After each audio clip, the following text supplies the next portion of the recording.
allá, sigan por la acera, está más alto. Dios mío, la calle está llena de agua, que no se nos Tranquila, caiga. vamos juntos. Los vientos del huracán superan los 180 kilómetros por hora, arrancando techos y postes en esta comunidad costera de la República Dominicana. Las casas de madera no resisten y se están quebrando. El huracán está golpeando fuerte aquí en la República Dominicana, mucha lluvia, viento muy fuerte, todo está inundado, miren cómo se mueve todo, tenemos que mantenernos a salvo.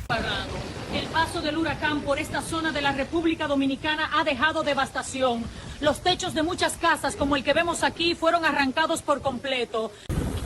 Gade jan de l'eau ap kouri vite, li pote tout bagay. Machine ap flotte, li tourne tan kou bateau. Men bef yo pa même karete kampe. Bandye, gade sa krive nou nan République Dominicaine la. Tempête la ap krasé. Sujétate fuerte, mi amor. No mira atrás. Se están yendo con la corriente. Vamos, Jackie, apúrate. Cuidado con el poste, pasa por la derecha, la casa se está llenando, no falta queda llegar nada a la esquina, seco. vamos. Rápido, viene otra ola.